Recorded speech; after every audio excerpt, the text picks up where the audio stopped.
FM rainbow Puduvai 102.8 கேட்டுக்கொண்டிருக்கும் அனைத்து நேயர்களுக்கும் இனிய பிற்பகல் வணக்கத்தை. இன்னைக்கு ஹலோ டாக்டர் நிகழ்ச்சியில மார்பக சளி குறித்து விளக்கம் அளிக்க நமது நிலையத்திற்கு வருகை தந்திருக்காரு புதுச்சேரி மாநில காசநோய் பிரிவின் மருத்துவ அதிகாரி டாக்டர் சந்திரசேகர் அவர்கள். வணக்கம் டாக்டர். வணக்கம் டாக்டர். இந்த சளி அப்படிங்கிறது சின்ன குழந்தையில இருந்து பெரியவங்க வரைக்கும் ரொம்பவே பெரிய பிரச்சனையா இருந்துட்டு வருது. அதுவும் மார்புல சளி பிடிச்சா இன்னும் அதிக பாதிப்பை ஏற்படுத்துது. ஸோ சொல்லுங்க, இந்த மார்பக சளி அப்படின்னா என்ன, இது நுரையீரல்ல எப்படி உருவாகுது? கண்டிப்பாக ஃபர்ஸ்ட் நம்ம அந்த நெஞ்சக சளின்றதை பற்றி தெரிஞ்சுக்கிறது முன்னாடி நம்மளுடைய சுவாச உறுப்பை பற்றி நம்ம ஃபர்ஸ்ட் தெரிஞ்சுக்கணும். நம்ம சுவாச உறுப்புன்றது நுரையீரல் மட்டும் கிடையாது. நம்ம மூக்கில் ஆரம்பித்து தொண்டைக்குழி, அப்புறம் ட்ரக்கியான்ற ஒரு சுவாச டியூப், அதுலேருந்து பிராங்கஸ்ன்ட்டு 2 டியூப் பிரியும். அதுலேருந்து தான் லெஃப்ட் சைடு ரைட் சைடு நம்ம லங்கு ஃபார்ம் ஆகும். அந்த பிராங்கஸ்குள்ளே சின்ன சின்ன பிராங்கியூல்ஸாக ஒரு ட்ரீ மாதிரி பிரிஞ்சு கடைசியாக ஆல்விலர் சாக் அப்படின்னு சொல்கிற ஒரு பலூன் மாதிரி போய் தான் ஒரு பிரான்ச்சஸும் முடியும். ஸோ நம்ம நுரையீரல்ன்றது நம்ம நோஸில் ஆரம்பித்து லங்கோட இன்டீரியர் ஆல்விலர் சாக் வரைக்கும் இருக்குது. ஸோ இதோட இன்டர்னல் பார்ட்டில் பார்த்தீங்கன்னா மியூக்கஸ் மெம்பரேன் சொல்லிட்டு ஒரு மெம்பரேன் ஃபுல்லாக லைனாக இருக்கும் நம்ம நோஸ்லேருந்து லங்ஸ் வரைக்கும். அந்த மியூக்கஸ் மெம்பரனில் சளியை சுரக்க வைக்கக்கூடிய சில ஸ்பெஷல் செல்ஸ் எல்லாமே இருக்குது. அதில் முக்கியமாக கோப்லெட் செல்ஸ்னு ஒன்று இருக்குது. அதுதான் முக்கியமாக நமக்கு சளியான ஒரு திரவத்தை ப்ரொடியூஸ் பண்ணுது. ஸோ இப்போ நெஞ்சக சளி எதனால் வருதுன்னு கேட்டிங்கன்னா, நார்மலாக நம்ம சுவாசிக்கும் போது ஒரு அலர்ஜென்ட், அதாவது பூக்களிலிருந்து வரக்கூடிய மகரந்தம், இல்லைன்னா தூசி, மாசில் இருக்கிற கெமிக்கல்ஸ், அது இல்லாமல் தொற்று நோயை உருவாக்கக்கூடிய ஒரு பாக்டீரியாவோ ஒரு வைரஸோ ஒரு ஃபங்கஸோ உள்ளே போகும்போது இந்த செல்ஸ், அந்த மியூக்கஸ் மெம்பரேனில் இருக்க அந்த ஸ்பெஷல் செல்ஸ் எல்லாம் ஆக்டிவேட் ஆகிடும். ஆக்டிவேட் ஆன பிறகு என்ன பண்ணும், அந்த ஃபாரின் பாடியை வெளியே கொண்டுன்னு வர்றதுக்காக தான் அந்த மியூக்கஸ் சளின்றதை சுரக்குது நம்மளோட. ஸோ இந்த நெஞ்சக சளின்றது ஒரு வியாதி கிடையாது. நம்மளுடைய சுவாச உறுப்புகளை நேர்த்தியாக வைக்கிறதுக்காக இந்த செல்ஸ் எல்லாம் செக்ரீட் பண்ணுற ஒரு திரவம் தான் இந்த சளி. இந்த சளி அந்த ஃபாரின் பாடியை நம்ம இம்யூனிட்டி பவரில் அந்த ஃபாரின் பாடியை அழித்து அதை வெளியே கொண்டு வர்றதுக்கு தான் சளியாக வருது. ஸோ இந்த செக்ரீஷன்ஸ், அதாவது இந்த மியூக்கஸ் செக்ரீஷன் நார்மலாக எல்லாருக்கும் மினிமமாக இருக்கும். நம்ம காலையில் தூங்கி எழுந்தோன்னே சிலவங்க ப்ரஷ் பண்ணும்போது சிலவங்க லைட்டாக துப்புவாங்க. அதெல்லாம் இந்த உள்ளே இருக்கிற அந்த ஃபாரின் பாடியை வெளியே கொண்டு வர்றதுக்கான ஒரு மினிமம் செக்ரீஷன். அது ஒரு நார்மல் ஃபினாமினா. அதில் நமக்கு அது ஒரு நோய் நம்ம சொல்ல முடியும். ஆனால் இந்த நோய் தொற்று அதிகமாகும் போது அந்த மியூக்கஸ் செக்ரீஷன், அந்த சுவாச குழாயில், அதாவது நோஸ்லேருந்து நெஞ்சு வரைக்கும் அந்த செக்ரீஷன்ஸ் ரொம்ப அதிகமாகும் போது நம்ம சுவாச உறுப்பு எல்லாமே ஒரு டியூப் மாதிரி தான். அந்த டியூப்ல அந்த செக்ரீஷன் அதிகப்படியாக வரும்போது நம்ம மூச்சு விடுறதுக்கு நம்ம கடினப்பட வேண்டியதாக இருக்கும். அதில் அந்த மீடியத்தில் பாக்டீரியாவோ வைரஸோ சீக்கிரமாக வளர ஆரம்பிக்கும்.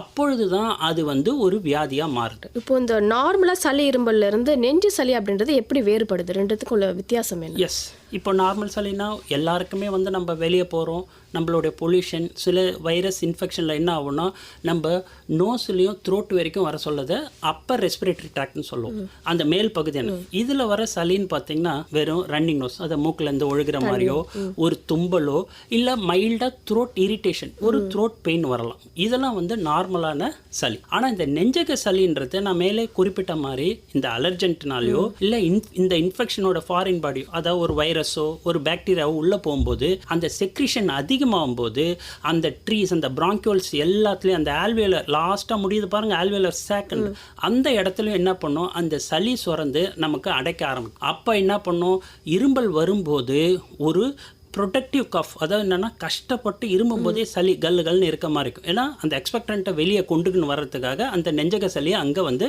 அதிகமாகும். அதே இப்போ நான் சொன்ன மாதிரி அப்பர் ரெஸ்பிரேட்டரி ட்ராக்டில் வெறும் ரன்னிங் நோஸ் ஸ்னீசிங்கிறது ஒரு நார்மல் ஃபினாமினம், அதுக்கு ஒன்றும் பெரிய ட்ரீட்மெண்ட்டோ அவசியம் கிடையாது. ஆனால் இந்த நெஞ்சக சளி பிடிக்கும்போது எந்த காரணத்தினாலும் அந்த நெஞ்சக சளி வருதோ அதை பொறுத்து நம்ம வைத்திய முறைகளை நம்ம மாற்றிக்கலாம். ஸோ ஒரு பேஷண்ட்டு இரும்புறதை வச்சோ தும்புறதை வச்சோ நம்மளால் 50% நம்மளால் டயக்னோஸ் பண்ண முடியும். இது அப்பர் ரெஸ்பிரேட்டரி ட்ராக்டா இல்லை லோவர் ரெஸ்பிரேட்டரி ட்ராக்ட் இன்ஃபெக்ஷனான்றதை நம்ம தெரிஞ்சுக்க முடியும். ஓகே டாக்டர், ஒரு நேர் வந்திருக்காங்க, பேசிடலாம். ஹலோ வணக்கம், யார் வந்து பேசுகிறீங்க? வணக்கம் மேடம், மரகன்லேருந்து பேசுகிறோம். வணக்கம் சார். இது அதாவது ஒரு 75 வயசாவது ஒருத்தவங்களுக்கு அவங்க டிவி அட்டாக் ஆச்சு. ஓகே, டிவி இருக்குன்னு சொன்னாங்க. டிவி இருக்குன்னு சொன்னா டிவி டேப்லெட் ஒரு 6 மாதம் கொடுத்தாங்க ஆரம்ப சுகாதார நிலையத்தில். எஸ். அதுக்கப்புறம் சளி டெஸ்ட் எடுத்து அவங்க நிறுத்திட்டாங்க அந்த மாத்திரையை. ஓகே. திரும்ப அவங்களுக்கு டிபி வர வாய்ப்பு இருக்குங்களா? அதாவது நீங்கள் பேஷண்ட்டோடைய வயசு என்ன சொன்னீங்க? 70 வயசு ஆகுது. 70 வயசு. அவருக்கு சர்க்கரை வியாதியோ ரத்த கொதிப்போ இல்லை வேறு எதுவும் இல்லை சார். டிபி வியாதி பொறுத்த வரைக்கும் என்னன்னா அது ஒரு தொற்று வியாதி. அது ஒரு மைக்கோபாக்டீரியம்ன்ற ஒரு டிபி கிருமினால வரக்கூடியது. ஸோ டிபி வியாதியை ஆரம்ப நிலையிலே நம்ம பரிசோதனை செஞ்சு கண்டுபிடிச்சி வைத்தியம் 100% வைத்தியத்தை 6 மாதம் விடாமல் செஞ்சிங்கன்னா 100% இஸ் க்யூரபிள் டிசீஸ். பட் அவர் சொன்ன மாதிரி 70 வயசு அந்த பேஷண்ட்டுக்கு இருக்கும்போது அவருடைய உடல் எதிர்ப்பு சக்தி வந்து கண்டிப்பாக கம்மியாக தான் இருக்கும். ஸோ அந்த மாதிரி பேஷண்ட்ஸுக்கு ஃபஸ்ட்டு ட்ரீட்மெண்ட் முடித்து 2 வருஷத்துக்குள்ள திருப்பி வர்றதுக்கான சான்ஸ் வந்து ரொம்ப அதிகம். ஸோ அதனால தான் டிபி ட்ரீட்மெண்ட் நம்ம ஆரம்ப சுகாதார நிலையத்தில் முடித்தாலும் உங்களை அடுத்த 2 வருஷத்துக்கு ஃபாலோ பண்ணிகிட்டே இருப்பாங்க. 6 மாதம் முடித்த பிறகு 12 மாதம், 18 மாதம், 24 மாதம், இந்த 2 வருஷத்துக்கும் உங்களை பேஷண்ட்ஸை ஃபாலோ பண்ணிகிட்டே இருப்பாங்க.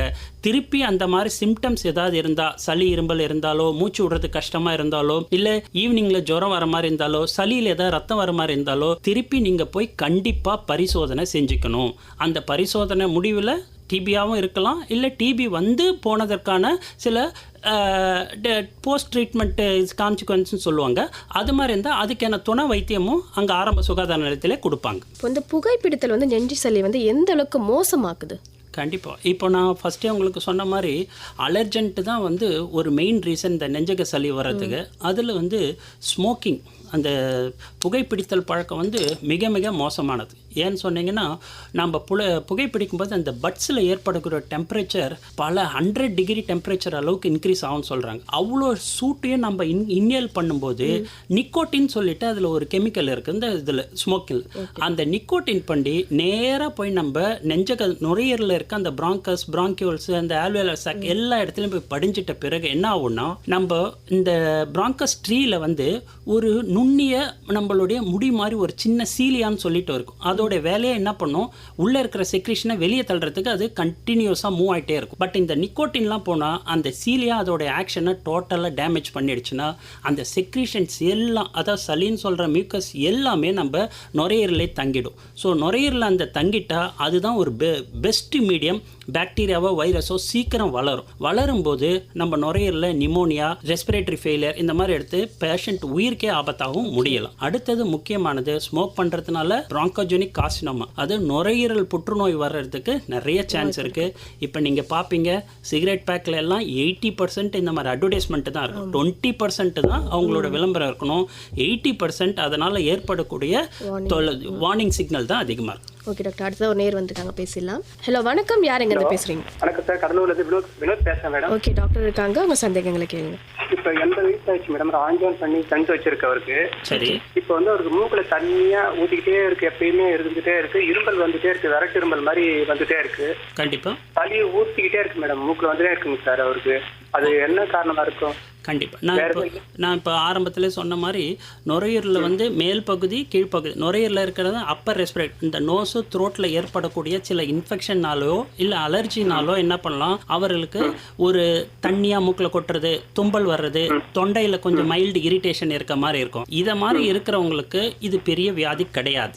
இருந்தாலும் அவர் நீங்கள் ஏற்கனவே சொல்லியிருக்கீங்க ஹார்ட்டுக்காக ஸ்டண்ட் வச்சிருக்கிறதுனால நீங்கள் பக்கத்தில் இருக்கிற உங்களுடைய மருத்துவமனைக்கு சென்று, அதாவது ஆரம்ப சுகாதாரத்துக்கு சென்றாலே அவர்களுக்கு என்ன தேவையான ஒரு பரிசோதனையை செஞ்சு இது சாதா அலர்ஜிக் சளி தான் அப்படின்னா அதுக்கான வைத்தியத்தை கொடுப்பாங்க. நீங்களும் அவரை வந்து என்னென்னா இது இந்த மாதிரி வந்து ரன்னிங் நோஸு, ஸ்னீசிங் ப்ளஸ் இந்த த்ரோட் இரிட்டேஷன்லாம், இந்த தொண்டை கரகரப்புலாம் இதெல்லாம் இருக்கிறதுக்கு வந்து நம்ம என்னென்னா அலர்ஜி தான் மெயின். இன்ஃபெக்ஷனை விட அலர்ஜிக் காம்பனன்ட் தான் அதிகம். அது ஒரு அதுல இன்னொரு காரணமா இருக்கு. அவங்களுக்கு ஹார்ட்டுக்காக கொடுக்கிற சில மாத்திரைகள் வந்து ஒரு வறட்டு இரும்பலை ஏற்படுத்தலாம். அது நீங்க வந்து கார்டியாலஜிஸ்ட ரிவ்யூ பண்ணும்போது அவங்களுக்கு சொல்லுவாங்க, அந்த மாதிரி மாத்திரை இருந்தால் அதை மாற்று மாத்திரை தருவாங்க. இல்லைன்னா நீங்க இது அலர்ஜிக்காக போய் காமிச்சிங்கனாலே போதும், பக்கத்துல இருக்க மருத்துவமனை அணுகி நீங்க இதுக்கான வைத்தியத்தை எடுத்துக்கலாம். இது வந்து பியூர்லி வந்து அலர்ஜிக் ப்ளஸ் வைரல் இன்ஃபெக்ஷன் தான். இப்போ பாக்டீரியல் இன்ஃபெக்ஷனோ இல்லை நுரையீரலில் முழுசாக பாதிப்பு இவங்க கேட்ட மாதிரி நெஞ்சக சளி இருந்தால் அவளோட இரும்பலே வேற மாதிரி இருக்கும். நீங்கள் சொல்கிற மாதிரி அவளோட வயசுக்கு ஏற்ற மாதிரி அந்த இரும்பல் வேற மாதிரி இருக்கும். ஒரு கன்ஜஸ்டிவ் கஷ்டப்பட்டு இரும்பு ஒரு கல்னு சளி இருக்கும். அப்படி இருக்கும்போது தான் அது மாதிரி இல்லைன்னா நீங்கள் ஒன்றும் பயப்பட தேவையில்ல. பக்கத்தில் இருக்க சின்ன ஆரம்ப சுகாதாரத்தை அணுகிய நீங்கள் இதுக்கு வைத்தியம் பண்ணிக்கலாம். Thank you sir. Okay, thank you. Thank you sir. இப்போ அடுத்ததாக பேச ஒரு காலர் வந்திருக்காங்க, பேசலாம் டாக்டர். எஸ். ஹலோ, வணக்கம். யார் எங்கேருந்து பேசுகிறீங்க? வணக்கம் மேடம். வில்லியனூர்லேருந்து ராஜகோபால் பேசுகிறேன் மேடம். ஓகே, டாக்டர் இருக்காரு, உங்கள் சந்தேகங்களை கேளுங்க. சொல்லுங்கள் சார். வணக்கம் டாக்டர். சொல்லுங்கள். இந்த கோல்டு இருக்கும்போது தொடர்ச்சியா தும்பல் வந்துட்டு இருக்கு, இரும்பல் வந்துட்டு இருக்கு டாக்டர். யாருக்கு? எனக்கு தான் டாக்டர். உங்களுக்கு வயசு என்ன ஆகுது? 70 சார் டாக்டர். 70. இப்போ ஏதாவது வேலை செய்கிறீங்களா இல்லை நீங்கள் வீட்டில் தான் இருக்கீங்களா? வீட்டில் தான் டாக்டர் இருக்கும். உங்களுக்கு சக்கரை வியாதி வேறு ஏதாவது தொந்தரவுகள் எதாவது இருக்கா? இருக்குங்க டாக்டர், ஆனால் வந்து கண்ட்ரோலில் தான் இருக்குது. Very good. ஸோ இப்போது சக்கரை வியாதி இருக்கிறவங்களுக்கு இரும்பல் சளி 2 வாரத்துக்கு மேலே இருந்தால் கண்டிப்பாக நீங்கள் ஒரு பரிசோதனை செஞ்சுக்கணும். ஏன்னா பிகாஸ் நம்ம சக்கரை வியாதி என்ன தான் கண்ட்ரோலாக வச்சுருந்தாலும் நம்மளை ஒரு நோய் எதிர்ப்பு சக்தி குறையிறதுக்கான ஒரு வாய்ப்பு உண்டு. ஸோ அப்போ இது சாதா வைரஸ் இன்ஃபெக்ஷனாக கூட இருக்கலாம், இல்லை ஒரு பாக்டீரியல் இன்ஃபெக்ஷனாக இருக்கலாம். ஸோ அப்படி இருக்கும்போது நம்ம ஃபஸ்ட்டு இந்தியாவை பொறுத்த வரைக்கும் ஒரு சக்கரை வியாதி பேஷண்ட் 2 வாரத்துக்கு மேலே இரும்பல் சளி இருந்தால் உடனே நீங்கள் பக்கத்தில் இருக்கிற ஒரு சின்ன ஆரம்ப சுகாதார நிலையத்துக்கோ இல்லை மார்பு நோய் மருத்துவமனைக்கோ சென்றீங்கன்னா ஒரு எக்ஸ்ரே எடுத்து ஒரு சளி பரிசோதனை கண்டிப்பாக செஞ்சுக்கிட்டு உங்களுக்கு டிபி வியாதியே இல்லை அப்படின்றத ஃபஸ்ட்டு நீங்கள் உறுதிப்படுத்திக்கணும். அதுக்கடுத்து உங்கள் இந்த தும்பலுக்கு இரும்பலுக்கான காரணத்தை கண்டுபிடிச்சி அதுக்கான வைத்தியம் நீங்கள் முறையாக பண்ணிங்கன்னா கண்டிப்பாக இதை குணப்படுத்த முடியும். இது இன்ஃபெக்ஷனால தானா இல்லை ஒரு அலர்ஜினால தானா அப்படின்றத உங்களால் ஈஸியாக ஐடென்டிஃபை பண்ணி உங்களுக்கு வைத்தியம் பண்ணுற மருத்துவரே உங்களுக்கு இதுக்கான மருத்துவத்தை ஈஸியாக உங்களுக்கு செஞ்சுக்கலாம். உங்கள் இரும்பல் கண்டிப்பாக குணமாக வாய்ப்பு இருக்குது. நீங்கள் கண்டிப்பாக பக்கத்தில் இருக்க ஒரு சின்ன ஆரம்ப சுகாதார நிலையத்துக்கும் போகலாம், இல்லைனா அரசு மார்பு நோய் மருத்துவமனைக்கு போனால் எக்ஸ்ரேவும் சளி பரிசோதனை இலவசமாக நீங்கள் செஞ்சுக்கலாம். இதை கண்டிப்பாக செய்யணும். நீங்கள் வெளியில் போகும்போது அந்த தூசு பட்டுனா அந்த மாதிரி தும்பல் வருது டாக்டர். ரெண்டாவது இந்த குழம்பு ஏதாவது தாளிச்சாங்கன்னா ஆமாம், அதெல்லாம் ஒரு அலர்ஜி தான் நமக்கு. ஓகே, தொடர்ந்து பேசலாம். அந்த மாதிரி தாளிச்சா கூட சில பேருக்கு அந்த தொடர்ந்து அலர்ஜிஸ் இருந்துட்டு கண்டிப்பாக அந்த தாளிப்புலேருந்து ஏற்படக்கூடிய ஸ்மெல்லு நிறைய பேருக்கு நேசல் அலர்ஜி வரும். நேசல் அலர்ஜி ஒன்றும் இல்லை. இப்போ வீட்டில் நம்ம ஏதாவது துணியை க்ளீன் பண்ணுறோம், இல்லை டஸ்ட்டு ஏதாவது க்ளீன் பண்ணுறோன்னா அந்த டஸ்ட் மைட்டுன்னு சொல்லுவாங்க. அந்த டஸ்ட்டுக்குள்ளே இருக்கிற ஒரு சின்ன அது ஒரு டஸ்ட் பார்ட்டிகள் அது போய் நம்ம நேசல் மியூக்கஸ் அந்த மூக்கில் இருக்க அந்த மியூக்கோசல் மெம்பரில் போய் உட்காந்த உடனே அது ஒரு இரிட்டேஷன் மாதிரி இது ஸ்டார்ட் பண்ணிவிட்டு ஒரு இன்ஃப்ளமேட்டரி ரியாக்ஷன் அந்த ரியாக்ஷன் அந்த இன்ஃப்ளமேட்டரி ரியாக்ஷன் அது பேர் என்ன சொல்லுவாங்க, அலர்ஜின்னு தமிழில் சொல்லுவாங்க. அந்த இன்ஃப்ளமேட்டரி ரியாக்ஷனோட சயின்ஸ் தான் ஒரு வாட்டரிங் ஃப்ரம் த நோஸ், ஒரு இரிட்டேஷன், இதெல்லாம் இருக்கும். இது எல்லாருக்குமா இருக்குமான்னு கேட்டிங்கன்னா கண்டிப்பாக கிடையாது. யாருக்கு அது அலர்ஜியாக இருக்கோ, எந்த அலர்ஜியாக ஒருத்தவங்களுக்கு இது ஒத்துக்காமல் இருக்குதோ அந்த ஒவ்வாமை அவங்களுக்கு தான் இந்த மாதிரி ரியாக்ஷன் இருக்கும். ஸோ அந்த மாதிரி இருக்கிறவங்க அந்த அலர்ஜென்ட்டை விட்டு நம்ம தள்ளி இருக்கிறது தான் நிரந்தர தீர்வு. ஏன்னா இப்போ நிறையா அலர்ஜிக் டெஸ்ட் எல்லாம் இப்போ பண்ண ஆரம்பிச்சுட்டாங்க. ஆரம்ப காலத்துக்கட்டத்தில் இந்த அலர்ஜிக் டெஸ்ட் எல்லாம் ரொம்ப ரேராக தான் செய்வாங்க. இப்போ நார்மலாக எல்லாருக்கும் செய்ய ஆரம்பிச்சுட்டாங்க அந்த மாதிரி அலர்ஜிக் டெஸ்ட்டு. ஸோ எந்த புரோட்டீன் அலர்ஜி இருக்குது அப்படின்றத கண்டுபிடிச்சி அந்த அலர்ஜியை டீசென்சிட்டைஸ் பண்ணுறதுக்கும் இப்போ இன்னலேஷன் தெரப்பிலாம் வந்துடுச்சு. ஸோ கண்டிப்பாக அதையும் நாங்கள் செஞ்சுக்கலாம். ஓகே டாக்டர், இந்த சளி பொதுவாக எவ்வளோ காலம் நீடிக்கும்? இது நபருக்கு நபர் வேறுபடுமா? கண்டிப்பாக இந்த அலர்ஜிக் சளின்றது நான் சொன்ன மாதிரி அப்பர் ரெஸ்பிரேட்டரி ட்ராக்டில் இருக்கிறது ஒரு வைரல் இன்ஃபெக்ஷன்லையோ அல்லது ஒரு டஸ்ட்லையோ ஒரு கெமிக்கல் அலர்ஜிலையோ நமக்கு வரும்போது அப்படியும் இல்லை, நம்ம வீட்டில் வளர்க்கக்கூடிய நாய் பூனை அதில் இருக்கிற அந்த ரோமம் உதிருது அதை இன்னேல் பண்ணாலே நிறைய பேருக்கு அலர்ஜி வரலாம். ஸோ அது மாதிரி வரும்போது அதெல்லாம் கொஞ்சம் அவாய்ட் பண்ணுறது தான் பெஸ்ட் ட்ரீட்மெண்ட். ஸோ இந்த மாதிரி ஒரு சின்ன வைரல் இன்ஃபெக்ஷன் இந்த மாதிரி நேசல் அலர்ஜினா மேபி ஒரு 5 to 7 days இருக்கலாம். நீங்கள் அதை ட்ரீட் பண்ணலாம். ட்ரீட் பண்ணாலும் கூட இந்த வைரல் இன்ஃபெக்ஷன்லாம் ஒரு செல்ஃப் லிமிட்டிங் டிசீஸ். ஆனால் இதுவே ஒரு நெஞ்சக சளியாக இருக்குது, ஒரு தொற்று வியாதினால உங்களுக்கு நுரையீரலையும் அந்த இன்ஃபெக்ஷன் போயிருக்குன்னா உங்களுக்கே தெரியும் டிஃப்ரெண்ட்டாக. ரன்னிங் நோஸ்லாம் இருக்காது, ஜஸ்ட் 1 day ஒரு ரன்னிங் நோஸ் இருக்கும். த்ரோட் நெக்ஸ்ட் டேலேருந்து உங்களுக்கு காஃப் ஸ்டார்ட் ஆகும். காஃப் ஸ்டார்ட் ஆச்சுன்னா அதுவும் ஒரு ப்ரொடக்டிவ் காஃப், சளியோடு நீங்கள் இரும்ப ஆரம்பிப்பீங்க, டெம்பரேச்சர் வர ஆரம்பிக்கும். அந்த மியூக்கஸ் பிளக்கு உங்கள் மூச்சு குழாயெல்லாம் அடைக்கும் போது உங்களுக்கு ஒரு மூச்சு திணறல் உங்களுக்கே தெரியும். மூச்சு விடுறதுக்கு ஏதோ டைட்டாக இருக்குது நம்ம செஸ்ட்டில். இதுவே இன்னும் கொஞ்சம் அதிகமாகும்போது அந்த மூச்சுக்குழாய் அடிக்கும்போது விசிலிங் சவுண்டு கேட்கும். அதுதான் வீசிங் சொல்லுவாங்க. ஸோ இந்த மாதிரி இருக்கிறவங்க கண்டிப்பாக நீங்கள் மருத்துவரை அணுகி உங்களுக்கான என்ன பரிசோதனையோ அதை செஞ்சு அதை ஆரம்ப கட்டத்திலே நம்ம கிளியர் பண்ணிக்கணும். ஸோ இந்த மாதிரி நுரையீரல் சளியெல்லாம் பார்த்தீங்கன்னா 2 weeks to 3 weeks வரைக்கும் போகும். இப்போ இந்த ஆஸ்துமா மற்றும் வந்து சிஓபிடி போன்ற சுவாச பிரச்சனைகள் வந்து நெஞ்சு சளி எந்த அளவுக்கு பாதிக்குது? கண்டிப்பாக. இப்போ ஆஸ்மா, சிஓபிடி எல்லாமே ஃபர்ஸ்ட் இனிஷியலாக ஸ்டார்ட் பண்ணும்போது என்னென்னா, ஆஸ்மான்றதே ஒரு அலர்ஜிக் ரியாக்ஷன் தான். அலர்ஜிக் அது இன்ஃபெக்டிவ் பார்ட்டை விட அலர்ஜிக் ஸ்டிமுலஸ் தான் வந்து இது அதிகம். இந்த மாதிரி கிரானிக்காக ஆஸ்மா இருக்கிறவங்க தான் அந்த சிஓபிடி, கிரானிக் அப்ஸ்ட்ரக்டிவ் பல்மனரி டிசீஸ்ன்ற ஸ்டேஜுக்கு வந்து போவாங்க. ஸோ இதில் பார்த்தீங்கன்னா அவர்களுக்கு ஆரம்ப கட்டத்திலேருந்தே அவங்களுக்கு எனக்கு காலங்காலமாக எனக்கு சளியே குறையல அப்படின்னு தான் சொல்லுவாங்க. ஏன்னா பிகாஸ் அவங்க இருக்கிற என்விரான்மெண்ட்டை பொறுத்து இருக்குது. ஸோ ஒரு சிலவங்க ரொம்ப டஸ்ட் இல்லோ இடத்துல இருக்காங்க, இல்லை சீஷோரில் இருக்காங்க. ஒரு சிலவங்க இல்லாமல் ட்ரை லேண்டில் இருக்கவங்களுக்கு அதுவே கூட வந்து அலர்ஜி வரும். அந்த அலர்ஜிக் ரியாக்ஷன் ஆரம்பிச்சிடுச்சுனாலே அவங்களுக்கு ஃபஸ்ட்டு வந்து இன்ஃபெக்ஷனை விட வீசிங் தான் ஃபஸ்ட்டு வரும் இந்த ஆஸ்மாட்டிக் பேஷண்ட்ஸ். ஸோ அந்த மாதிரி பேஷண்ட்ஸுக்கு வந்து நம்ம நெஞ்சக சளி வர்றதுக்கான வாய்ப்புகள் ரொம்ப ரொம்ப அதிகம். ஏன்னா அந்த ரெஸ்பிரேட்டரி இம்யூனிட்டி பவர் வந்து அவங்களுக்கு கம்மியாக இருக்கும். ஸோ அவங்களுக்கு ப்ராப்பரான ட்ரீட்மெண்ட், இப்போல்லாம் ஆஸ்மாவுக்கு நிறைய இன்னலேஷன் தெரப்பி வந்துடுச்சு. ஆரம்ப காலத்தில் தான் நம்ம எல்லாம் வந்து டெரிஃபிலின், ஆஸ்திலின் டேப்லெட்டோ இன்ஜெக்ஷன்லாம் போட்டுட்டு இருந்தோம். இப்போ நிறைய இன்னலேஷன் தெரப்பி வந்திருக்கு.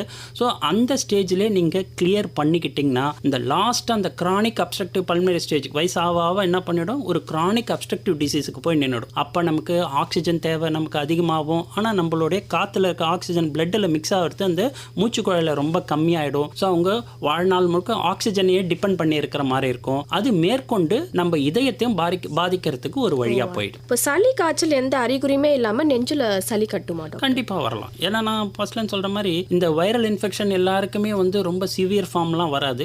மேக்ஸிமம் எல்லாருக்குமே வந்து ஒரு 2 to 5 days இருக்கலாம். வெறும் running nose, throat pain, mild headache, mild fever வரும். ஒன் டே ஒரு பேராசிட்டமால் போட்டிங்கனாலே இது சரியாயிடும். நம்ம ஆன்டி ஹிஸ்டமினிக்ஸ் போட்டாலே, ஆன்டி அலர்ஜிக் போட்டாலே இந்த டிசீஸ்லாம் கிளியர் ஆகிடும். ஓகே டாக்டர், அடுத்த ஒரு நேர் வந்திருக்காங்க, பேசலாம். வணக்கம், யார் எங்கேருந்து பேசுறீங்க? வணக்கம் மேடம், பாக்கம் வி குமாரகிருஷ்ணன் பேசுறேன் மேடம். ஓகே சார், டாக்டர் இருக்காங்க, உங்க சந்தேகங்களை கேளுங்க. சொல்லுங்க சார். வணக்கம் சார். வணக்கம், சொல்லுங்க சார். எனக்கு வந்து தொழில் சார்ந்த பிரச்சனை, அந்த நான் தொழில் செய்யும்போது அந்த தூசு எல்லாம் நிறைய படிஞ்சு போச்சு நுரையீரல்ல. கண்டிப்பா. அது எனக்கு வந்து ஆஸ்துமா ப்ராப்ளம் வந்து போச்சு. ஓகே. எனக்கு வயசுக்கு வந்து 63. Okay okay. கிட்டத்தட்ட ஒரு 3 வருஷமா இதில் நான் வந்து சிரமப்பட்டு இருக்கேன். சொல்லுங்க. அதுல என்ன, இடது பக்கம் இருக்கிற நுரையீரல் வந்து கொஞ்சம் வீக்கமா இருக்கு. ரைட். ஓகே. வந்து நம்ம இது பாண்டிச்சேரியில டிபி ஹாஸ்பிட்டல்ல போட்டு செக் பண்ணிட்டு அதெல்லாம் ஒண்ணு கிடையாது, டிபி எல்லாம் கிடையாது. கண்டிப்பா டிபி இல்லைன்ட்டாங்க. ஆஸ்மா தான் இருக்குன்னு சொன்னாங்களா? ஆஸ்துமா இருக்கு. அந்த நுரையீரல் நிறைய படிஞ்சிருக்குது, எக்கச்சக்கமா படிஞ்சிருக்குது. ஓகே ஓகே சொல்லியிருந்தாங்க. அப்ப நம்ம காக்கும்போது மீசோனிக்னு ஒரு மாத்திரை கொடுத்து, ஓகே, 3 மாத்திரை தொடர்ந்து சாப்பிடுறேன். Okay right. ஸோ நீங்க சொல்லுங்க. இதனால வந்து இந்த சாப்பிட்றதுனால, இந்த மாத்திரை தொடர்ந்து சாப்பிட்றதுனால இந்த அல்சர் கம்ப்ளைண்ட் வருங்க. அந்த மாதிரி அல்சர் கம்ப்ளைண்ட் இருக்குது, 2 செரிமான கோளாறு இருக்குது, 2வது நெஞ்சு எரிச்சல் அப்படி இருந்துகிட்டே இருக்கு. Okay okay. ஸோ இது எப்படி கிளியர் பண்ண முடியுங்களா? எப்படி?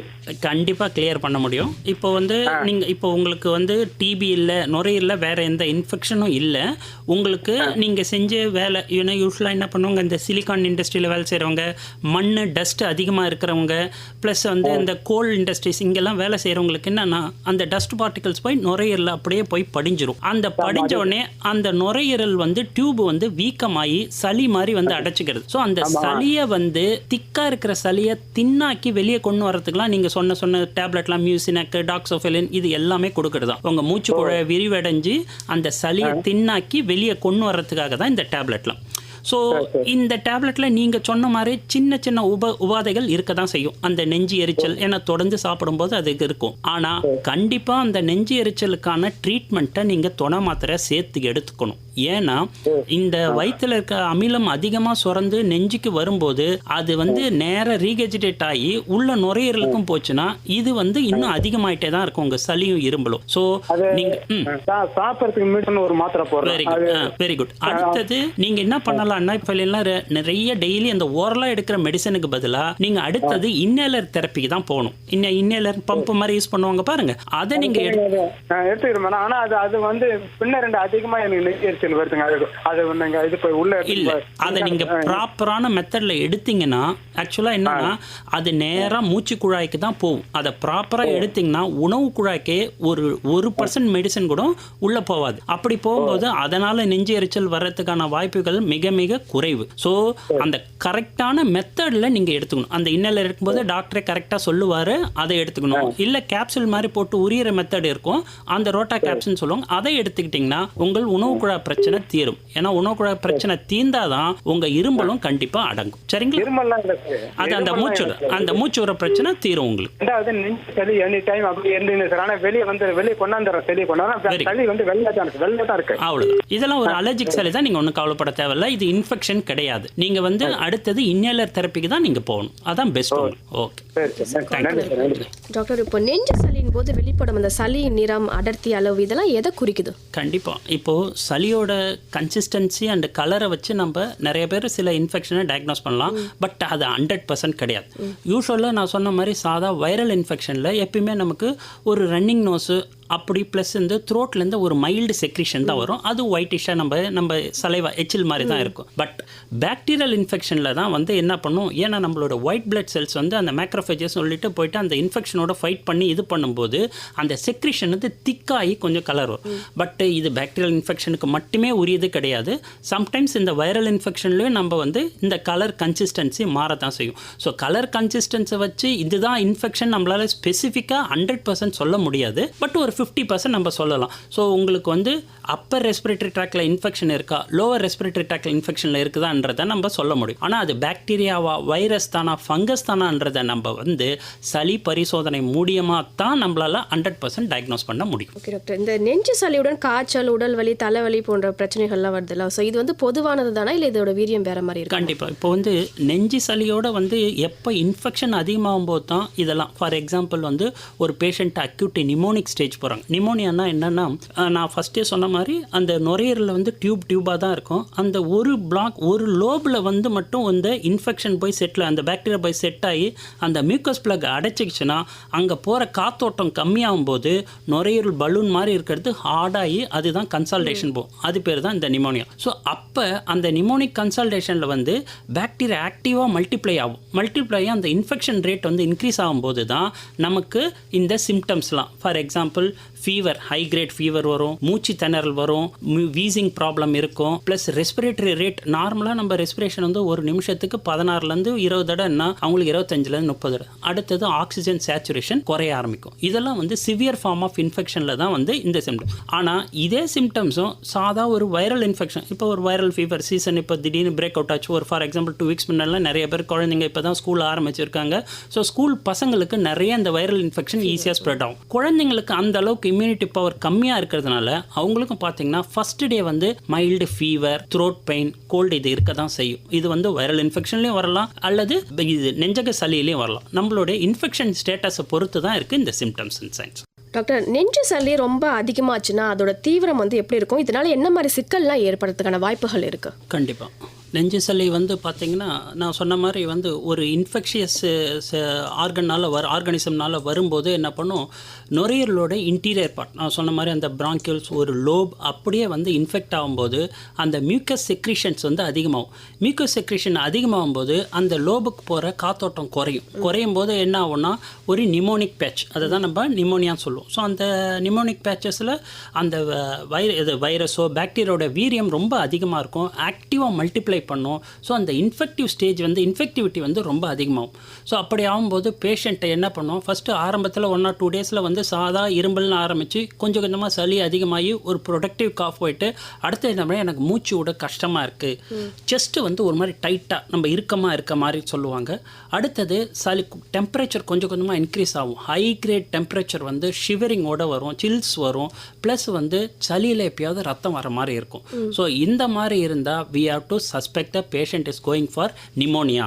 ஸோ அந்த நிமோனியா காய்ச்சலுக்கு போகிறாருன்னு நம்ம சந்தேகப்படணும். இது பாக்டீரியாவினால கூட வரலாம், இது வைரஸ்னாலையும் வரலாம். ஸோ அந்த மாதிரி இருக்கும்போது பேஷண்ட்டு உடனே மருத்துவமனைக்கு சென்று அவர் உரிய பரிசோதனை செய்து ஏன்னா உரிய வைத்தியம் பண்ணணும். அப்படி பண்ணலைன்னா இங்கே இருக்கிற இந்த பாக்டீரியா மற்ற சைடு ஆஃப் த லங்ஸுக்கும் போகும், மற்ற உறுப்புக்கும் பிளட் சர்க்குலேஷன் வழியாக போயிட்டு மற்ற ஆர்கன் செயலிழக்க ஒரு பெரிய காரணமாகி அதுக்கு உயிருக்கே ஆபத்தாக விளைஞ்சிடும். ஸோ அந்த நிமோனிக் கன்சல்டேஷன்ட்டு சஸ்பெக்ட் பண்ணால் பேஷண்ட்டு உடனே மருத்துவமனைக்கு கண்டிப்பாக செல்லணும். ஓகே டாக்டர், நெஞ்சு சளி வந்து மாரடைப்பு அல்லது வேறு இதய பிரச்சனைகள் அறிகுறியாக இருக்க வாய்ப்பு இருக்கா? அதாவது 99% வந்து நெஞ்சக சளி வந்து கார்டியாக் ரீசன் சொல்கிறது வந்து கிடையாது. ஆனால் 1% எதுலன்னா கன்ஜஸ்டிவ் ஹார்ட் ஃபெயிலியர்னு சொல்லிட்டு ஒரு கண்டிஷன் இருக்குது. ஸோ அந்த இடத்துல வந்து அந்த இதயம் சுருங்கி விரிகிற தன்மை வந்து குறையும் போது என்ன ஆகும், அதோட ப்ரெஷர் வந்து அந்த பல்மனரி சிஸ்டம் வழியாக நுரையீரலில் ஒரு நீர் மாதிரி கட்டும். ஸோ அந்த நீர் வரும்போது ஆட்டோமேட்டிக்காக பேஷண்ட் வந்து காஃப் பண்ண ஆரம்பிப்பார். ஸோ காஃப் பண்ண ஆரம்பிக்கும் போது நம்ம என்ன நினைப்போம், ஸோ இவர் நுரையீரல் பிரச்சனைனால தான் அவர் காஃப் பண்ணுறாரு, ஏதோ சளி அதிகமாகிடுச்சு. அப்படி கிடையாது. அந்த கார்டியாக் லீஷன்ஸ்னால செகண்டரி வந்து இந்த ஃப்ளூயிட் வந்து லங்ஸில் வரும்போது அது பேர் தான் பல்மனரி எடிமான்னு சொல்லுவாங்க. அந்த பல்மனரி எடிமா வரும்போது பேஷண்ட் வந்து இரும்ப ஆரம்பிப்பார், மூச்சு திணறல் இருக்கும், ஆக்சிஜன் சேச்சுரேஷன் கம்மியாகும். நம்ம நெகத்தில் உதட்டில் எல்லாம் வந்து பார்த்திங்கன்னா ப்ளூயிஷ் கலர் ஆக்சிஜன் சேச்சுரேஷன் ஒரு லெவலுக்கு மேலே கீழே குறையும் போது இந்த சைனோசிஸ்ன்னு சொல்லுவாங்க. அந்த ஸ்டேட்டஸ்க்கு போகும்போது நாம் அந்த பல்மனரி எடிமாவை உடனே ரெடியூஸ் பண்ணி ஆகணும். அதை நம்ம வீட்டிலேருந்து செய்ய முடியாது. உடனடியாக பக்கத்தில் இருக்க மருத்துவமனைக்கு சென்று அவர் ஆக்சிஜன் தெரப்பி கொடுக்கணும். அந்த பல்மனரி எடிமாவை ரெடியூஸ் பண்ணுறதுக்கு சில வைத்திய முறைகள்லாம் இருக்குது. அப்புறம் கார்டியாக் அவுட்புட்டை இன்க்ரீஸ் பண்ணுறதுக்கு சில வைத்தியம்லாம். ஸோ எப்படி பண்ணிங்கன்னா தான் அவருடைய காஃபும் சப்சைட் ஆகும். ஸோ அதனால் 99% கிடையாது, 1% there is a chance வந்து லங் இன்ஃபெக்ஷன் வந்து கார்டியாக் லீஷன்ஸோடைய ஒரு ரிஃப்ளெக்ஷன். ஓகே டாக்டர், இப்போ இந்த நெஞ்சு சளிக்கு வீட்டிலே செய்யக்கூடிய எளிய வீட்டு மருந்துனா என்னென்ன சொல்லுங்கள்? கண்டிப்பாக நீங்கள் வந்து இப்போ நான் சொன்ன மாதிரி ஃபஸ்ட்டு ஒரு ஜஸ்ட் ஒரு அலர்ஜினால் வருதுன்னா அந்த அலர்ஜியை விட்டு நீங்கள் தள்ளி இருக்கணும். வெறும் ரன்னிங் நோஸ் ஸ்னீசிங்னா நீங்கள் ஒரு ஆன்டி அலர்ஜிக் டேப்லெட் எடுத்துக்கலாம். அது ஓவர் த கவுண்டர் தயவு செஞ்சு மெடிசன் வாங்கி நீங்களா சாப்பிடாதீங்க. முடிஞ்ச வரைக்கும் ஒரு சின்ன ப்ராப்ளமாக இருந்தாலும் நீங்கள் மருத்துவரை அணுகி கரெக்டான வைத்திய முறைகளை ஃபாலோ பண்ணலாம். இயற்கை வைத்தியம் அந்த காலத்தில் சொன்ன மாதிரி நம்ம வந்து தேன் சாப்பிட்லாம், நம்ம அந்த வறட்டெரும்பல் தொண்டை கரகரப்பு அது ஒரு சூதனிங் எஃபெக்ட் கொடுக்கும் த்ரோட்டுக்கு, அதை சாப்பிட்லாம். மஞ்சள் அது ஒரு நல்ல ஆன்டிபாக்டீரியல் எஃபெக்ட் இருக்குது. இஞ்சி இதெல்லாம், துளசி இதெல்லாம் வந்து என்னென்னா அந்த அலர்ஜிக் ரியாக்ஷனால் வரக்கூடிய இன்ஃப்ளமேஷனே குறைக்கும், ஆன்டிபாக்டீரியல் ஆக்டிவிட்டியும் நல்லா இன்க்ரீஸ் பண்ணும். பட் இது மட்டுமே வைத்தியம் கிடையாது. இதெல்லாம் கை வைத்தியமாக 1 or 2 days நம்ம ட்ரை பண்ணலாம். இல்லைன்னா கண்டிப்பாக நீங்கள் மருத்துவர் அணுகி கரெக்டான வைத்தியத்தை நீங்கள் எடுத்துக்கணும். ஓகே டாக்டர், இந்த இருமல் சளிக்கு வந்து ஆவி பிடிக்கிறது வந்து எந்த அளவுக்கு நல்லது, இது யூஸ்ஃபுல்லாக இருக்குமா? கண்டிப்பாக இது வந்து அப்பர் ரெஸ்பிரேட்டரி ட்ராக்ட்டுக்கு ரொம்ப எஃபெக்டிவாக இருக்குது. இப்போ ஒரு நேசல் கன்ஜெஷன், அதாவது நோஸில் பயங்கர அடைப்பாக இருக்குது, நோஸ்லாம் திக்காக அந்த செக்ரிஷன்ஸ் எல்லாம் அதிகமாக இருக்கும்போது பிளெயின் வாட்டர் நேசல்ஸ் வெறும் சலைன் இன்னலேஷன் எடுத்தாலே என்ன ஆகணும், அந்த மியூக்கஸ் மெம்பரோனோட வீக்கம் குறையும், அந்த செக்ரிஷன்லாம் குறைய ஆரம்பிக்கும், நம்ம மூச்சு விடுறதுக்கு ஃப்ரீயாக இருக்கும். ப்ளஸ் அந்த மியூக்கஸ் அந்த சளின்றது வந்து அந்த திக்கான ஸ்டேஜ்லேருந்து அது கொஞ்சம் தின்னான ஸ்டேஜ் ஆகி ஈஸியாக வெளியே வர்றதுக்கும் இது வந்து ஹெல்ப் பண்ணுது. ப்ளஸ் அந்த சீலி ரியாக்ஷன் நல்லா இருந்ததுன்னா உள்ளே இருக்கிற அந்த சளி நம்ம ஃபாரின் பாடி அதோடைய அலர்ஜிக் ரியாக்ஷனோட கூட இருக்கக்கூடிய எல்லாமே நமக்கு ஈஸியாக வெளியே வர்றதுக்கு அது ஒரு நல்ல எஃபெக்டான வழி தான். ஸோ இதெல்லாம் வந்து நீங்கள் சின்னதாக ஒரு அப்பர் ரெஸ்பிரேட்டரி ட்ராக்டில் இருக்கக்கூடிய ஒரு சின்ன இதுக்கு மட்டும்தான் நீங்கள் பார்த்துக்கணும். எல்லா இரும்பல் சளிக்கும் நீங்கள் வீட்டிலே வைத்தியம் பண்ணக்கூடாது. ஓகே டாக்டர், இப்போ இந்த நெஞ்சு சளி இருக்கும்போது என்னென்ன உணவுகள்லாம் எடுத்துக்கலாம், எது உணவுலாம் வந்து நம்ம தவிர்க்க வேண்டியது நல்லது? கண்டிப்பாக இப்போ வந்து நம்ம ஃபஸ்ட் அண்ட் ஃபார்மோஸ்ட் வந்து இந்த அலர்ஜினால் வர சளின்னா ஃபஸ்ட்டு அலர்ஜியை அவாய்ட் பண்ணும். இப்போ ஒரு சிலவங்களுக்கு மில்க் ப்ராடக்ட்ஸ் வந்து ரொம்ப அலர்ஜியாக இருக்கும். ஸோ அந்த மாதிரி இருக்கிறவங்க மில்க் ப்ராடக்ட்ஸை கொஞ்சம் அது எந்த ப்ரோட்டீன் அலர்ஜி ஆகுதுன்றது அவங்களுக்கு தான் தெரியும், இல்லை அந்த அலர்ஜிக் டெஸ்ட் பண்ணும்போது தான் தெரியும். ஸோ அந்த மாதிரி இருக்கும்போது நாம் அந்த அலர்ஜிக் ஃபுட்டை நம்ம ஃபஸ்ட்டு அவாய்ட் பண்ணணும். அடுத்தது நம்ம சுற்றி இருக்கிற என்விரான்மெண்ட்டை நம்ம நீட்டாக வச்சுக்கணும். ஸோ அந்த என்விரான்மெண்ட்டில் தூசி புகை அதெல்லாம் இருக்கிறத அதை எப்படி நம்ம தவிர்க்கலாம் அதை பார்க்கலாம். அடிக்கடி நம்ம கையை கழுவணும். சும்மா தேவையில்லாமல் நம்ம நோஸ்லேயும் மவுத்லேயும் நம்ம கையை வைக்கக்கூடாது. அடுத்தது வந்து நல்ல புரத சத்து உள்ளது தான். இப்போ சும்மா ஒரு வைரல் இன்ஃபெக்ஷன் இருக்குன்னா நல்ல ஹை ப்ரோட்டீன் டயட் நம்ம எடுத்துக்கணும். அடுத்தது வந்து இது வந்து நம்ம இப்போ ஒரு சிலவங்களுக்கு குளிர்ந்த தண்ணியை குடிக்கும்போதோ ஐஸ்கிரீம் சாப்பிடும்போது தான் அந்த மாதிரி ஒரு அலர்ஜிக் ரியாக்ஷன் வருது, இன்ஃபெக்ஷன் வருதுன்னா முடிஞ்ச வரைக்கும் அதை தவிர்த்துறது நம்ம நல்லது. ஓகே டாக்டர், அடுத்த ஒரு நேர் வந்திருக்காங்க, பேசலாம். ஹலோ வணக்கம், யார் எங்க இருந்து பேசுறீங்க? ஹலோ வணக்கம். வணக்கம், நான் வேலூர் மாவட்டம் காட்பாடி பகுதியில் இருந்து சந்திரசேகர் பேசுறேன். டாக்டர் இருக்காங்க சார், உங்க கேள்வி கேட்கலாம். கண்டிப்பா டாக்டர், எனக்கு 2 கேள்விகள். சொல்லுங்க. வந்து இந்த கிரானிக்கா ஆஸ்மா பேஷண்ட்ஸ் இருப்பாங்க. கண்டிப்பா. இவங்களுக்கு குறிப்பிட்டு இந்த ரெஸ்பிரேட்டரி தொடர்பான ப்ராப்ளம்ஸ் அப்படிங்கிறது ரொம்ப அதிகமாக இருக்கும். குறிப்பிட்டு நீங்க பாத்தீங்கன்னா இந்த குளிர்காலங்கள் மற்றும் ரெய்னி சீசன்ஸ்ல அதனுடைய விஷயங்கள் அக்ரிவேட் ஆகும். இந்த சமயங்கள்ல அந்த ஆஸ்மா பேஷண்ட்ஸ் தங்களை எப்படி தற்காத்து கொள்ளலாம், எப்படி லைஃப் ஸ்டைல் அப்படிங்கறத பண்ணலாம், இது முதல் கேள்வி. ரெண்டாவது கேள்வி, இப்ப இருக்கக்கூடிய காலகட்டத்துல இந்த ஆஸ்மா பேஷண்ட்ஸ்க்கு இந்த பஃப் மாதிரியான விஷயங்கள் சிலர் எடுக்கிறாங்க. அது வந்து 2 hours once 3 hours once அந்த டைம்க்கு அந்த அக்ரிவேஷனுக்கு தகுந்த மாதிரி எடுக்கிறாங்க. இந்த பஃப் எடுக்கலன்னா ஒரு அன்கம்ஃபர்டபிள் சிச்சுவேஷன் அப்படிங்கிறது வரும். இந்த பஃப் அப்படிங்கிறது ஒரு லேட்டஸ்ட் டெக்னாலஜி மாதிரியா, இல்லைன்னா பஃப்க்கு பதிலா இப்ப வந்து டேப்லெட்ஸ் அப்படின்னு எடுக்கும் பொழுது அந்த அளவுக்கு எஃபெக்டிவா இருக்காது அப்படிங்கிற மாதிரி மருத்துவர்கள் சொல்றாங்க. எந்த விதத்தினால நம்ம டேப்லெட்ஸ பஃபா மாறினோம், பஃபா டைரக்டா எடுக்கிறதுனால ரெஸ்பிரேட்டரி சிஸ்டம்ல என்ன மாதிரியான மாற்றங்கள் அல்லது நல்ல விஷயங்கள்லாம் வரும்? இத ரெண்டு பத்தின விளக்கங்கள் சொல்லுங்க டாக்டர். நான் ரேடியோலயே ஆன்சர் கேட்டுக்கிறேன். கண்டிப்பா. இப்போ நீங்க ஃபர்ஸ்ட் சொன்ன மாதிரி இந்த ஆஸ்மாட்டிக் அட்டாக்ஸ் எல்லாம் நம்மளுடைய இந்த ப்ரீ மான்சூன் அண்ட் மான்சூன் சிஸ்டம்ல டைம்ல தான் நமக்கு எல்லாருக்குமே அக்ரவேட் ஆகும். ஏன்னா இப்போ வந்து அந்த குளிர்ந்த காற்றை நமக்கு படுக்கும்போது, நம்ம மூச்சு குழாயிலையோ காதில் மூக்கில் படும்போது என்ன பண்ணும், அந்த தொண்டையோட மியூக்கஸ் மெம்பரேனில் இருக்க சர்ஃபேஸ் டென்ஷன் சொல்லுவாங்க, அது கொஞ்சம் மாறும்போது என்ன ஆகும், அந்த மியூக்கஸ் எல்லாம் திக்காக ஆரம்பிக்கும், சளி அதிகமாக சுரக்க ஆரம்பிக்கும். ஸோ அந்த மாதிரி நேரத்தில் ஆல்ரெடி ஆஸ்மாட்டிக் பேஷண்ட்னாலே அவங்களுக்கு நுரையீரல் சுருக்கமாகிறதுனால தான் அந்த ஆஸ்மாட்டிக் பேஷண்ட் அந்த ஆஸ்மாட்டிக் அட்டாக்கே வருது. ஸோ அவங்களுக்கு இந்த சீசனில் இந்த மாதிரி வந்து மியூக்கஸ் அதிகமாக செக்ரீட் ஆகும்போது அந்த ஆஸ்மாட்டிக் அட்டாக் வந்து ஃப்ரீக்வெண்ட்டாக வரும். ஸோ அவங்க வந்து கொஞ்சம் காற்றுல வெளியே போகிறத குறைச்சிக்கலாம், அவங்களுக்கு எது ஒத்துக்கலையோ அந்த மாதிரி ஃபுட்டெல்லாம் அவாய்ட் பண்ணிடலாம், வெந்நீர் குடிக்கலாம், அவங்க நல்ல நீர் பருகணும். ஏன்னா வந்து நமக்கு வந்து டீஹைட்ரேஷன் இல்லாமல் ரீஹைட்ரேட்டட் இந்த ஸ்டேஜில் இருந்தால் தான் அந்த மியூக்கஸ் எல்லாம் வந்து திக்காக இல்லாமல் தின்னாகி ஈஸியாக வெளியே வரும், அவங்க மூச்சு விடுறதுக்கு ஃப்ரீயாக இருக்கும். அதனால் இந்த சீசனல் அலர்ஜியை நாம் தான் அவாய்ட் பண்ணிக்கணும். ஸோ வெளியே போகிறத குறைச்சிக்கணும், டஸ்ட்டு அந்த மாதிரி இதுலேருந்து எக்ஸ்போஸ் ஆகிறத நம்ம கம்மி பண்ணிக்கணும். முதல் கேள்வி. ரெண்டாவது வந்து அந்த கேப்சூல் யூஸ் பண்ணலாம். இப்போ ஆரம்ப கட்டத்தில் வந்து பார்த்தீங்கன்னா நம்ம எல்லாருமே வந்து டேப்லெட் ஃபார்மில் நம்ம எடுக்கும்போது அந்த டேப்லெட்ஸ் எல்லாம் நம்ம வயிற்றுக்குள்ளே போய் டைஜஸ்ட் ஆகி பிளட்டில் மிக்ஸ் ஆகி அதுக்கப்புறம் அந்த டேப்லெட் வந்து எல்லா உறுப்புக்கும் போகும். நம்மளுடைய டார்கெட் ஆர்கன் லங்ஸ் தானே தவிர, ஆனால் இந்த டேப்லெட் ஃபார்ம்ஸ் வந்து எல்லா உறுப்புகளுக்கும் போகும். ஸோ அந்த டார்கெட் ஆர்கனுக்கு தேவையான ட்ரக் டெலிவரியும் கம்மியாகுது, ப்ளஸ் வந்து நமக்கு தேவையில்லாத எஃபெக்ட் எல்லாம் மற்ற ஆர்கனுக்கும் போகும். அதனால தான் டேப்லெட்லாம் அதிகமாக சாப்பிட்டிங்க நிறைய பேர் படப்படப்பாக வருதுன்னு சொல்லுவாங்க. ஸோ இதுக்கு மாற்றாக தான் இப்போ நம்ம இன்னலேஷன் தெரப்பிக்கு போயிருக்கோம். ஸோ இந்த இன்னலேஷன் தெரப்பின்னு சொல்லும்போது ரெண்டு விதமாக, ஒன்று ஒரு கம்ப்ரஸ்டு ஃபார்மில் கேசியஸ் கம்ப்ரஸ்டு ஃபார்மில் இருக்குது, இன்னொன்று வந்து டேப்லெட். ஸோ இதை ரெண்டையும் நம்ம ப்ராப்பர் மெத்தடில் இன்னேல் பண்ணால் இது நம்ம உணவு குழாய் மூடி மூச்சு குழாய் திறந்து இந்த 100% ட்ரக்ஸ் நம்ம நுரையீரல் பகுதிக்கு செல்லும். ஸோ அதனால என்ன அட்வான்டேஜ், நமக்கு தேவையான ஆர்கனுக்கு தேவையான ட்ரக் தேவையான அளவுக்கு போய் டெலிவரி ஆகுது, பிளஸ் மற்ற ஆர்கனுக்கு இந்த தேவையில்லாமல் இந்த ட்ரக்ஸ் வந்து போடுறதில்லை. ஸோ அதனால மாத்திரை மருந்து ஊசி போடுறதுக்கு பதிலாக இன்னலேஷன் தெரப்பி தான் இப்போ பெஸ்ட் தெரப்பி. நீங்கள் எடுக்கிற மெடிசனோடைய எஃபெக்ட் பார்த்தீங்கன்னா எல்லாம் ஒன்று தான். மெடிசன் எடுத்தாலும் சரி, இன்னேலர் எடுத்தாலும் சரி, எப்படி அந்த மூச்சு குழாய் விரிவடைஞ்சு உள்ளே இருக்க சளியெல்லாம் வெளியே கொண்டு வரப்போதோ அதுதான் இந்த மாத்திரையும் சரி இன்னலேஷனும் செய்ய போகுது. ஆனால் நமக்கு மற்ற உறுப்புகளுக்கு தேவையான மருந்துகள் செல்வதை நம்மளால இந்த இன்னலேஷன் தெரப்பியில் தடுக்க முடியும். டாக்டர், அடுத்ததாக வந்து இந்த குழந்தைங்களுக்கு நெஞ்சு சளி வரும்போது பெற்றோர்கள் என்னெல்லாம் செய்ய வேணும், எப்போ வந்து டாக்டரோட உதவியை வந்து அவங்க நாட வேண்டும்? அந்த எதிர்ப்பு சக்தின்றது வந்து கொஞ்சம் கம்மியாக தான் இருக்கும். ஸோ குழந்தை ஃபஸ்ட்டு ஒரு இன்ஃபெக்ஷனுக்கு எக்ஸ்போஸ் ஆகும்போது என்ன ஆகும், அந்த நுரையீரலோடைய இம்யூனிட்டி வந்து கம்மியாக தான் இருக்கும். ஸோ அவங்களுக்கு ஈஸியாக வந்து நுரையீரலை தாக்கக்கூடிய சான்ஸ் அதிகம், அது வைரஸ் இன்ஃபெக்ஷன் இருந்தாலும் பாக்டீரியல் இன்ஃபெக்ஷன் இருந்தாலும். ஸோ அதனால தான் குழந்தைங்களை தேவையில்லாமல் வீட்டில் யாருக்காவது பெரியவங்களுக்கு இரும்பல் சளி இருந்தால் குழந்தை எதிர்க்க இரும்பும்போது தும்பும்போது நம்ம ஒன்று மாஸ்க் போட்டுக்கலாம், இல்லை நம்ம எல்போ ஜாயிண்ட்டை மடக்கி வச்சுட்டு தான் நம்ம தும்பலும் இரும்பலும் செய்யணும். ஸோ